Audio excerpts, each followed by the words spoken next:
Qin Shi Huang, the first emperor of China, burner of books, buries of scholars, the man who forced hundreds of thousands of people to build his Great Wall, and taxed his subjects into ruin.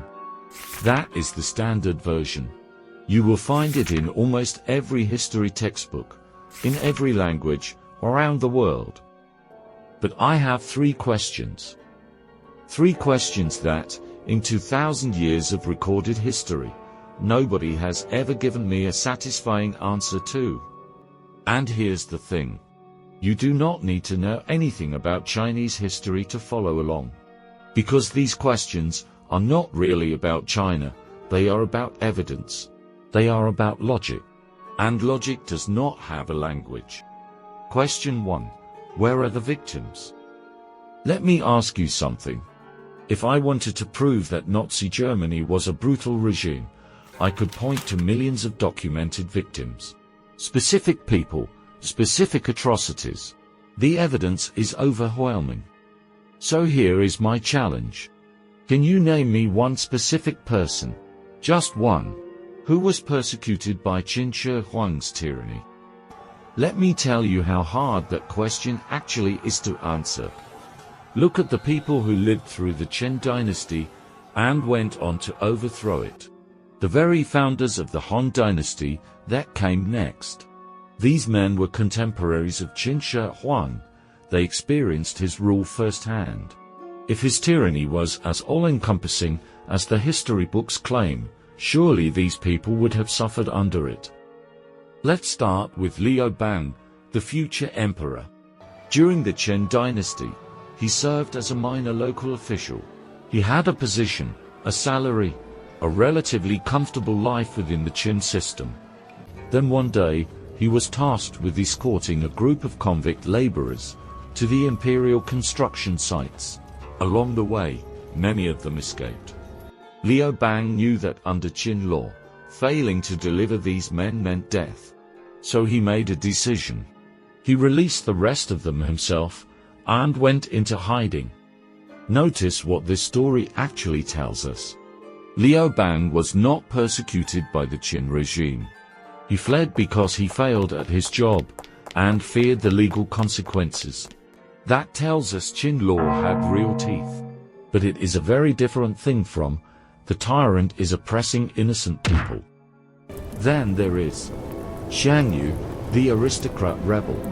His grandfather was a celebrated general of the Chu kingdom, defeated and killed by Qin forces. By the logic of the time, the descendants of enemy commanders were prime targets for elimination. And yet, Xiang Yu grew up, survived, and eventually became the most powerful military figure of his era. His uncle did live in hiding, but the historical record is clear.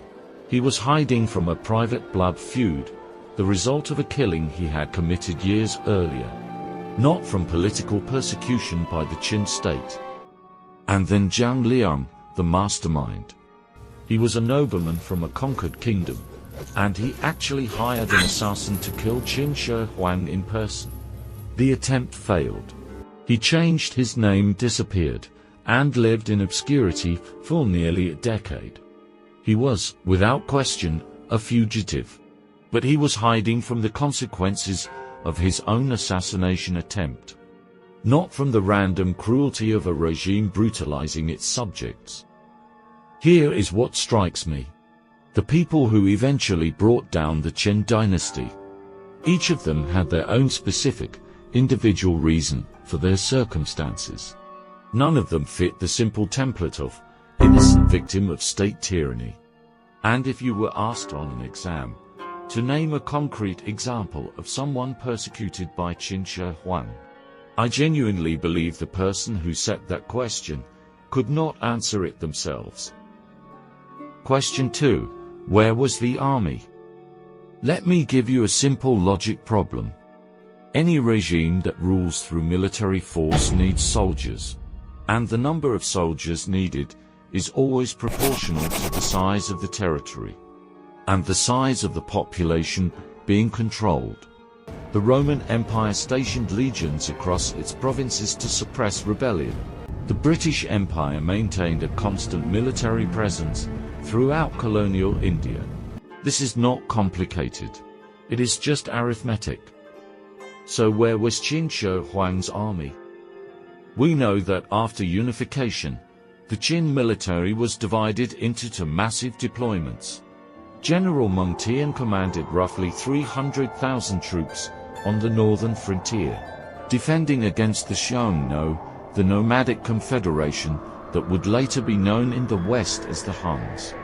Meanwhile, General Zhao Tui led approximately 500,000 soldiers on a campaign to conquer the far south, present-day Guangdong, Guangxi, and Vietnam, where they remained stationed for years. That is 800,000 men, locked on the extreme edges of the empire, thousands of miles from the interior. In 209 BC, a rebellion broke out. To conscript laborers rallied a group of fellow workers and started what became the uprising that unraveled the Qin dynasty. And how did the imperial government respond? They could not mobilize regular troops fast enough. Instead, they pardoned the convict laborers, criminals serving sentences at the construction sites, and sent them to fight. Think about that for a moment. The most powerful empire China had ever seen, faced with a rebellion, responded by arming its own prisoners. If the Qin regime truly maintained a vast apparatus of violent suppression across the entire country, where was that apparatus when it was needed most? This is my second question, and I have never found a satisfying answer. Question 3. Does more law mean more tyranny? The Qin dynasty's legal code was famously extensive, dense, detailed, covering everything from criminal penalties to administrative procedures. This complexity is routinely cited as evidence of tyranny. But I want to push back on that assumption. Does having more laws make a government more oppressive? Or does having fewer laws? When Liu Bang captured the Qin capital, his advisor Shah announced what became known as the Three-Point Covenant, a radical simplification of the entire legal code, down to 3 basic rules. Kill someone, and you die. Injure someone or steal, and you are punished accordingly. Everything else, all of Qin's elaborate legal provisions, was abolished. The historical records describe this as an act of benevolence. The people rejoiced. But think about what kill someone and you die actually means as a legal standard. It makes no distinction between premeditated murder and accidental killing. It makes no allowance for self-defense. It is, by any modern legal standard, a blunt instrument. A system that hands enormous discretionary power to whoever is doing the enforcing, because the law itself provides no nuance. Qin's more detailed, legal provisions on homicide, however harsh they may have been, at least created the possibility of proportionate judgment. The cruder the law, the more room there is for arbitrary abuse. This is not a controversial claim. It is the foundation of modern jurisprudence. And here is the historical irony that I find most telling. The Han dynasty's golden age, the reigns of Emperor Wan and Emperor Jing, celebrated for centuries as a rare era of genuine good governance, was built in large part on the restoration of Qin legal frameworks.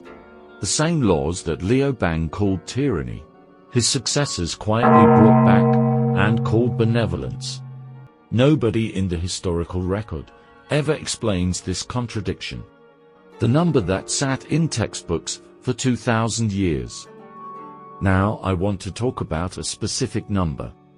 Bangu, a Han dynasty historian writing roughly 200 years after the fall of Qin, made a striking claim in his Book of Han. The Qin state taxed its people at a rate of 2/3 of their income, 66%. That number entered the historical record, made its way into textbooks, and became one of the most commonly cited proofs of Qin's crushing exploitation.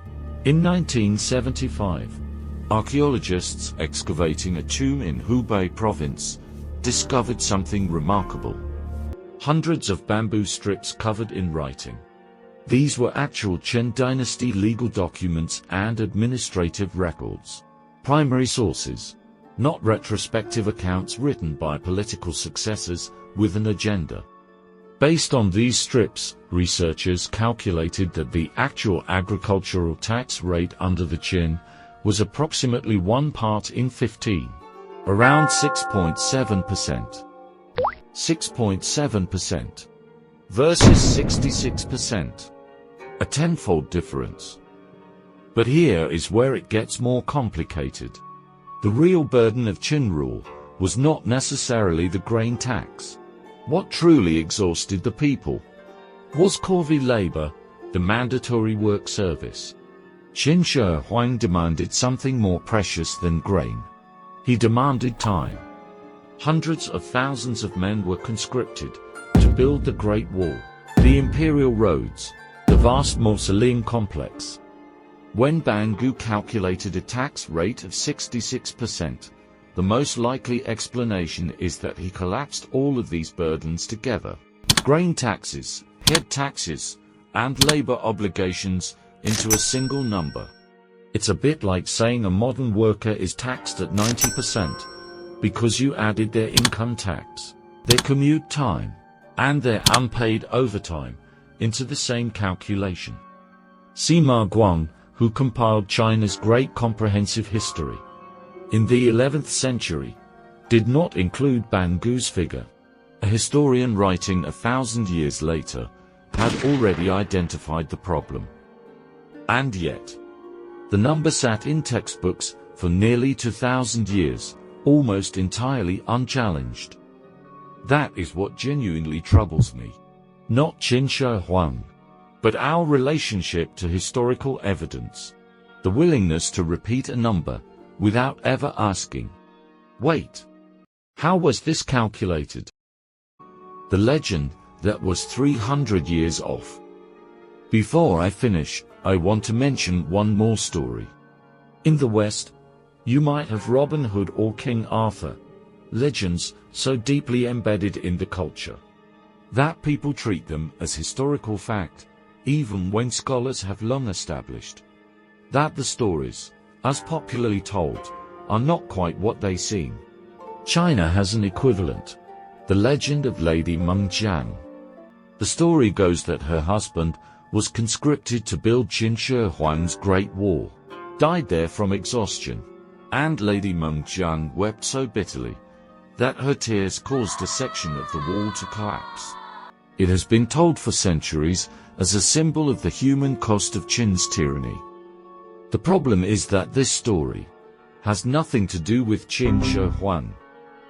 Its origins trace back to a much older account, describing a woman from the state of Qi during the spring and autumn period, roughly 550 BC, more than 300 years before Qin unified China. The story migrated through centuries of retelling, accumulated new details, and eventually got attached to the Great Wall and the first emperor. It would be like taking a medieval English folk tale, transplanting it to Napoleonic France, and then citing it as evidence of Napoleon's cruelty. The emotional power of the story is real. Its historical attribution is not. What I'm actually saying, I am not here to rehabilitate Qin Shi Huang. What I am saying is this: any historical verdict on any person in any era should be built on evidence that holds up to scrutiny. The historical image of Qin Shi Huang was largely constructed by the people who replaced him, and by historians writing under dynasties that had every political incentive to paint the Qin in the darkest possible terms. That is not unique to China. It is the near-universal fate of defeated regimes throughout history. He may well have been a tyrant, but may well have been, and has been proven, are two very different things. If he truly was as brutal as the textbooks claim, Then let us prove it. With evidence that does not fall apart under examination. That, I would argue, is what it means to take history seriously. That's the story for today. And if you think my reasoning has a flaw, if you think I've missed something, or gotten something wrong, I genuinely want to hear it. That's exactly the kind of conversation I'm here for. Leave it in the comments.